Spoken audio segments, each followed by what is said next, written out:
নমস্কার, অসীমার ফ্যামিলিতে আপনাদের স্বাগত জানাই। চলুন একটু ঝটপট রান্না করে নিই। মা আজকে বাড়ি চলে যাবে, সকালবেলায় চলে যেত, কিন্তু এই যে ভাইপো ঘুম থেকে উঠতে দেরি করেছে, তাই বললাম একটু তাড়াতাড়ি রান্না করে দেবো, খেয়ে দিয়ে চলে যাবে। আর এই যে তাই একটু মাছের তরকারি করব। আর এই যে শিমগুলো মাই নিয়ে এসেছিল, অনেক কটাই শিম, তাই কয়েকদিন ভাজা হয়েছে, আজকে আবার একটুখানি ভেজে নিলাম, এখনও আছে। তো বাচ্চারা তো খেতে চায় না, আমরাই বড়রা যা খাই। তো এই শিম ভাজা করব, মাছের তরকারি করব, আর ওই মা পালং শাক নিয়ে এসেছিল, সেগুলোও বানানো হয়নি, তাই একটু মুসুরির ডাল দিয়ে পালং শাক বানাবো। আর এই যে মূলো ভাজা, মূলোও নিয়ে এসেছিল মা। তো একদিকে মাছ ভাজা তুলে দিয়েছি, এই যে সব কাটাকুটি হয়ে গেছে, পুজো টুজোও হয়ে গেছে। গোপালকে তো খেতে দিয়েছি, নতুন জামা কাপড় পরিয়েছি, আগের ব্লগটায় আপনাদেরকে দেখিয়েছিলাম। আর এই যে আমার শিম ভাজা আর মূলো ভাজা হয়ে গেছে, ওগুলো আর দেখালাম না। আর এই যে এদিকে এই যে পালং শাকটা তুলে দিচ্ছি। পালং শাকে কিছু দিইনি, একটুখানি মূলো আর আলু, আর মূলো বলতে লাল মূলো একটা ওই মন্দির থেকে নিয়ে এসেছিলাম সেই, আর একটুখানি মুসুরির ডাল দেব।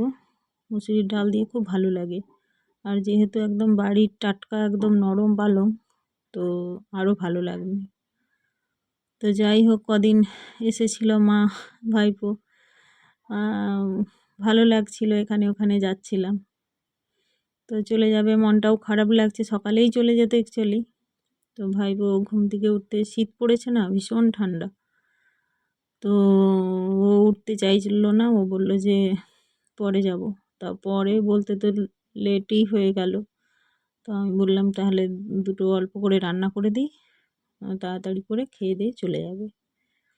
আর এখন শীতকাল, বেশি দেরি করলেও ওদিকে সন্ধে হয়ে যাবে, আর মানে পাঁশকুড়া যাবে মেদিনীপুর, অনেকটাই রাস্তা, তো সেই জন্য ওদেরও পক্ষে যত তাড়াতাড়ি বেরিয়ে যাবে ততই ভালো। আর এখন ট্রেনের ভীষণ গন্ডগোল থাকে, টাইমে ট্রেন থাকে না, সেই জন্য ভাবছি একটু তাড়াতাড়ি রান্না সেরে খাইয়ে দাইয়ে ওদেরকে ছেড়ে দেবো। আর তো সংক্রান্তি, তো সেই জন্য মা তো কিছুতেই থাকতে চাইছে না, কারণ গ্রামের দিকে সংক্রান্তির কত কাজ থাকে, তো সেই জন্য আমিও আবার বেশি জেদ করলাম না। অ্যাকচুয়ালি সংক্রান্তি আমাদের গ্রামের দিকে ভীষণ মানে কাজ, কাচাকুচি, তারপরে ধানের অনেক কিছু কাজ থাকে, যারা গ্রামে থাকে তারা জানবে যে সংক্রান্তিতে কী কাজ বাজ থাকে। তো সেই হিসেবে আমিও আর জোর করলাম না। তারপরে ভাইপোরও পড়াশোনা বন্ধ হচ্ছে, তো আমি বললাম আবার পরে আসবে তখন, এখন যাক। আর আজকে আবার গোপালটাকেও নিয়ে চলে যাবে উনি বললেন, কারণ আজ শুক্রবার আর কালকে শনিবার, তো সেই হিসেবে কি হয় যে শনিবারে ঠাকুর বের করতে নেই বা নিয়ে যেতে নেই, এই জন্য উনি বললেন যে শুক্রবার।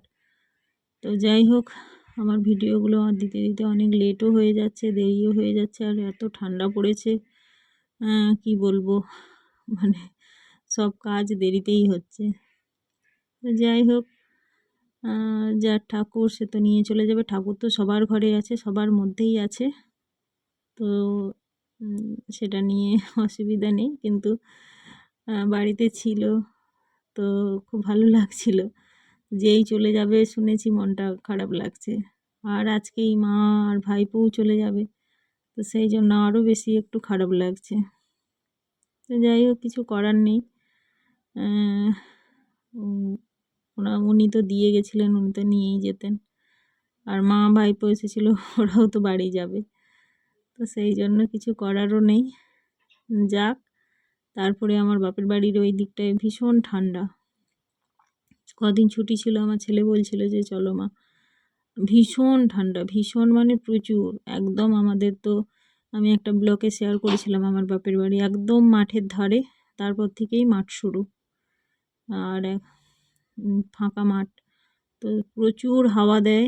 আর আমরা ছোটোবেলায় মানে খুব অসুবিধা হতো আমাদের, ভীষণ ঠান্ডা লাগতো, ঝড়ের মতো বাতাস হয়, আর আমাদের গা হাত পা ফেটে যেত সব, এতই ঠান্ডা।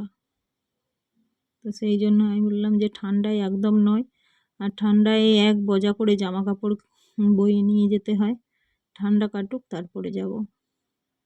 এই যে আমার পালং শাকও হয়ে গেছে, আর ওদিকে মাছও আমি সব মশলা টশলা দিয়ে গ্রেভি করতে দিয়েছি। তো যাই হোক, ভিডিওটা যদি ভালো লেগে থাকে অবশ্যই লাইক করবেন। আবার ছেলের মাঠের খেলা, আর ওখানটায় ওই বায়োস্কোপ শুরু হবে। বায়োস্কোপ বলতে ওই কী সব দেখাবে ওদের, তো সেই জন্য বায়োস্কোপ হবে শনিবার না রবিবার সম্ভবত ওটা হবে। তো আপনাদের সঙ্গে শেয়ার করব কি দেখালো। আর আবার তো সংক্রান্তি আছে, পিঠে পুলি বানানোর দিন। তো জানি না কতটা কি করব। মা এসেছিল, পিঠে তো বানিয়েছিলাম। তো সংক্রান্তির দিন আমাদেরকে বানাতে হয়, মানে চালের গুঁড়ি হাতে করতে হয়, এটা একটা নিয়ম। তো যাই হোক, যতটা পারবো আপনাদের সঙ্গে শেয়ার করব। আর সবাই ভালো থাকবেন। আর এই যে আমার মাছের ঝোল রেডি হয়ে গেছে। আর যেহেতু মুসুর ডাল ওর মধ্যে দিয়েছিলাম, তার জন্য আর ডাল আলাদা করে করলাম না, এতেই একটু ঝোল ঝোল রেখে দিলাম। আর ওই পালং শাকের তরকারিটা হালকা জল না, শুকনোই, মানে একদম শক্ত নয়। আর এই যে দেখুন ধনেপাতা, এগুলো সব মাই নিয়ে এসেছিল আমাদের, মানে ওই বাপের বাড়িতে লাগিয়েছে খাওয়ার জন্য। তো আমার জন্য অনেক কটা ধনেপাতা নিয়ে এসেছিলো। অনেক কটা বলতে আপনাদেরকে তো দেখিয়েছিলাম যে মা যেদিন এসেছিলো কী কী নিয়ে এসেছিলো। তো সেই ধনেপাতা, এই যে সিম ভাজা, মূলো ভাজা, মাছের তরকারি, আর এইদিকে ওই পালং শাক, সব রেডি হয়ে গেছে। এই যে সব রেডি হয়ে গেছে, চলুন ওদেরকে খেতে দিয়ে দিই। খাওয়াটা আর দেখালাম না। এই যে খাওয়া দাওয়া হয়ে গেছে ওদের। ওদের বলতে মা আর ভাইপোই, ভাইপো তো খায়নি এক মুঠো একদম। ওরও মনটা খারাপ লাগছে, কদিন আমার ছেলের সঙ্গে খেলছিল, করছিল, ওরও মনটা খারাপ লাগছে, ও তো এক মুঠোও ভাত খায়নি। তারপরে এই যে সব রেডি হয়ে গেছে, আর আমার ছেলে ধরছে আমিও যাব, ব্যাগ নিয়ে রেডি। তো ওর বাবাকে বললাম যে একটুখানি স্টেশনে তুলে দিয়ে আসো, কারণ এদিক থেকে মা কোনো দিন একা যায়নি, তো বালি থেকে ট্রেন ধরবে। তো আমি বললাম ট্রেনে তুলে দাও, তারপরে ওখানে গিয়ে ওরা হাওড়া থেকে ট্রেন নিয়ে নেবে। তাই ওর বাবা যাচ্ছে, একটুখানি এগিয়ে দিয়ে আসবে, আর দিয়ে এসে খাওয়া দাওয়া করে আবার দোকানে যাবে। আজকে যেহেতু ছুটি আছে, ছুটি বলতে আজ 12ই জানুয়ারি, ওই স্বামী বিবেকানন্দের জন্মদিন, তো মন্দিরও খোলা আছে। তো বললো যে আমি আগে পৌঁছে দিয়ে আসি, দিয়ে এসে তারপরে খেয়ে দিয়ে আমি যাব। আর এই যে টাকা দিচ্ছে, ও নেবে না, ওদের সঙ্গে যাবে। মা দিল, নিল না, তারপর ভাইপো জোর করছে, কিছুতেই টাকা নিল না। তারপরে ওই যাওয়ার জন্য বায়না করছে। আর এই সময় দুপুরবেলা এমনিতে রিক্সা টিক্সা কিছু নেই, তাই আমি বললাম যে গাড়ি নিয়ে চলে যাও, দক্ষিণেশ্বরে রেখে তারপরে চলে যাবে। ওই যে টাকাটা নিল না, তাই আমি নিয়ে রাখলাম, যে দে, ওদের পরে দিয়ে দেবো। এই যে ভাইপোর মনটাও খুব শুকনো হয়ে গেছে, আর আমার ছেলে তো কান্না যাবে। আর এই যে দেখুন সোয়েটারটা নিয়ে এসেছিলাম, গোপালকে পরিয়ে রেখেছি। আর এরও বাড়ি যাওয়ার সময় হয়ে গেছে, যাদের গোপাল উনি এসেছেন। হ্যাঁ হ্যাঁ, কিছু নেই না, আছে এখানে অনেকের বাড়িতে আছে, কিন্তু নেই। ঠিক আছে, আসো। ওর মা যখন মারা যায় না, হ্যাঁ, আমরা গোপাল দিয়ে দিয়েছিল। ও, তোমার এত সেবা করলাম, তার মা এত সেবা করে গেল, তার অকালে জীবনটা নিয়ে নিবে।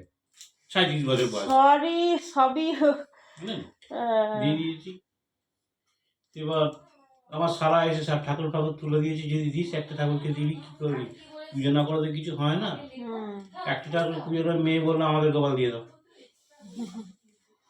এই ওরা, আমি ভাইকে কাউকে দেবো না, ভাই আমি কাউকে দেবো না, সেই ভাই ওদের বলে। ওরা আবার বলছে না, ও যখন এত ভালোবাসছে, ভালোবাসে, হয়তো মনে একটা আঘাত পেয়েছিল বলে কিছু বলেনি। তো নিশ্চয়, দেখুন এই দুনিয়ায় সবই ওরই কৃপা, সবই ওরই সব। কিন্তু হ্যাঁ, আমরা ভাবি যে আমাদের সঙ্গে এটা কেন হলো, হয়তো আগে থেকে ওটাই লিখন ছিল হওয়ার, কেউ ওরা তো খুব ছোট ছোট, ছেলেটা বোধ হয় 16-17 বছর বয়স, মেয়েটা বোধ হয় 10-12 বছর বয়স।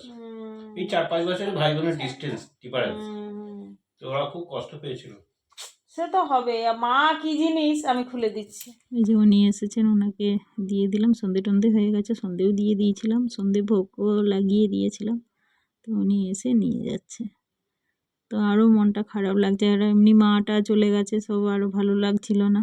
তো ওনার সঙ্গে একটুখানি কথা বললাম। ওনার স্ত্রী নেই, উনি তো সবাই শুনলেন যে ওনার ঘরে গোপাল কিভাবে এলো আর কিভাবে সেবা পাচ্ছে। তো যাই হোক, ভালো লাগলে অবশ্যই একটা লাইক করবেন, কমেন্ট করবেন। সবাই ভালো থাকবেন। আগে আরও অনেক ভিডিও আসতে চলেছে, যতটা পারবো আমার স্বার্থ অনুযায়ী আপনাদের সঙ্গে তুলে ধরার জন্য। ভালো লাগলে অবশ্যই একটা লাইক করবেন।